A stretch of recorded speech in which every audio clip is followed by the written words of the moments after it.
बिलासपुर नाम का एक अनोखा गांव था। घर सबके कच्चे थे, लेकिन मन सबका पक्का। हमेशा वहाँ चहल पहल रहती थी। अधिकतर गांव के व्यक्ति शहर कमाने चले जाते और महीने में एक आध बार अपने गांव बिलासपुर आते। गांव की औरतें कुछ न कुछ छोटे मोटे काम करके घर के खर्चे चलाया करती थीं। कहाँ जा रहे हो बेटा मोनू?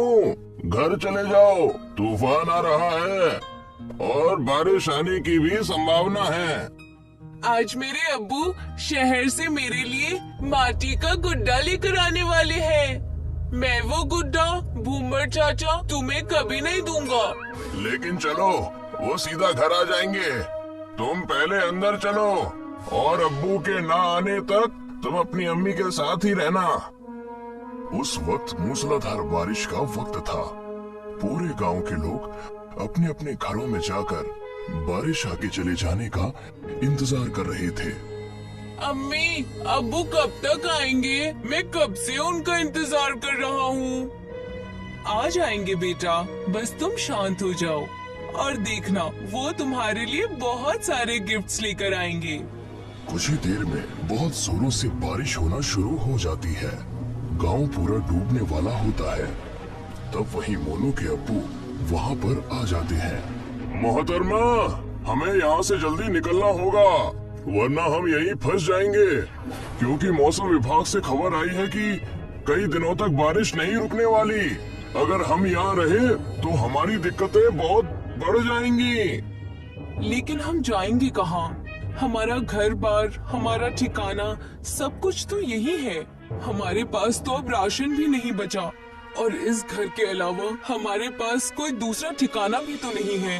अब्बू, आप मेरे लिए गुड्डा लेकर आए या नहीं?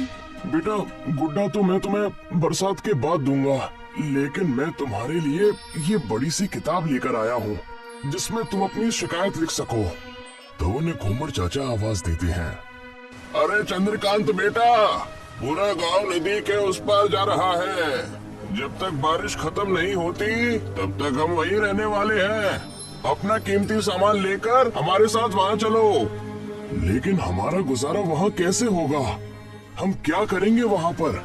तुम बस अपने घर का कीमती सामान ले चलो।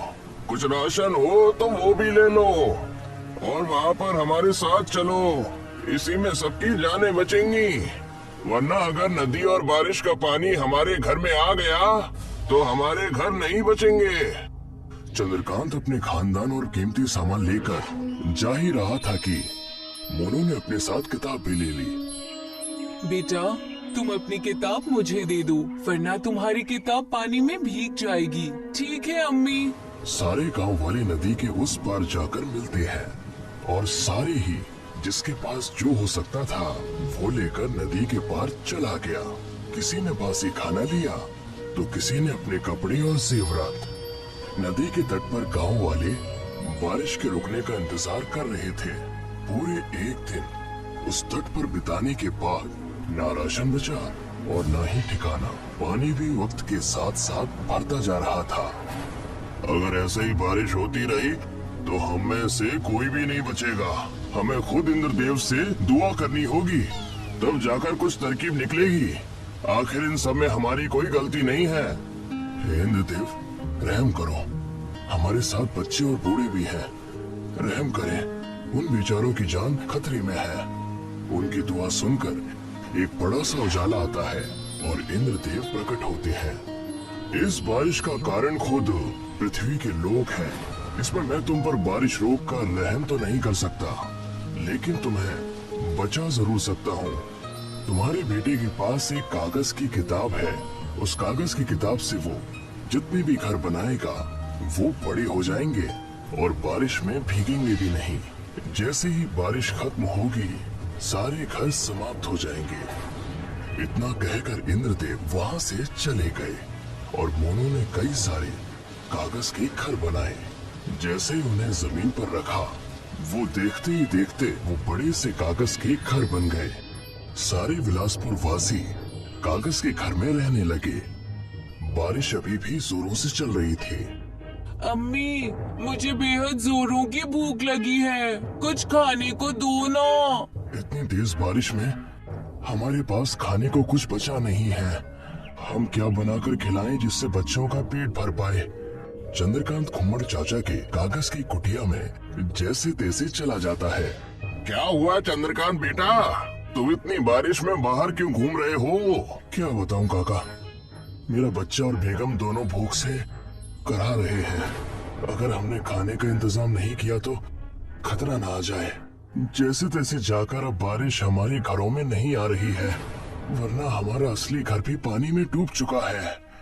मेरे गांव वाले घर में कुछ चावल और मसाला है, अगर वहां जैसे तैसे पहुंच जाएं, तो कुछ दिनों के खाने का इंतजाम हो जाएगा। मेरे घर पे भी मेरा शहर से लाया हुआ बैग है, अगर हम वहां चलकर वहां पर कुछ इंतजाम कर सकते हैं तो बहुत भला होगा। कड़कड़ाती बिजली और बारिश में अपनी जान की बाजी लगाकर दोनों अपने बाढ़ में डूबे गांव विलासपुर पहुंचते हैं। वहां जाकर उन्हें पता चलता है कि उनके गले तक पानी भर गया है। यहाँ तो पूरे गले तक पानी भरा हुआ है।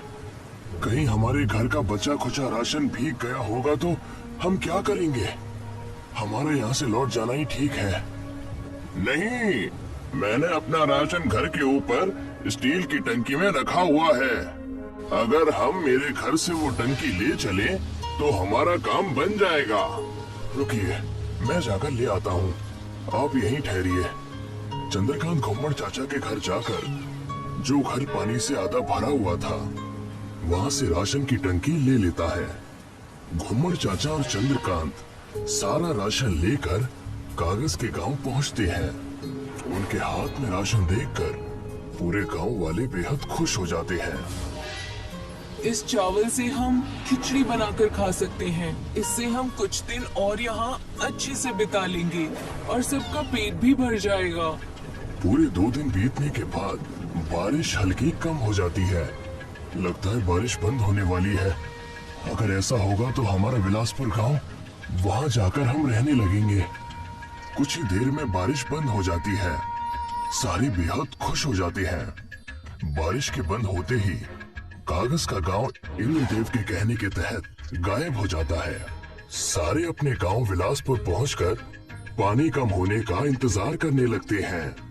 अरे देखो, कच्चे घर इतने भीगने के बाद भी नहीं डूबे। ये जरूर इंद्रदेव का करिश्मा है।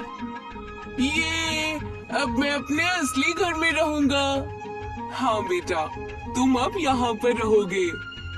सारे गांव वाले अपना घर अच्छा पाकर खुशी खुशी विलासपुर में अपनी जिंदगी बिताने लगते हैं।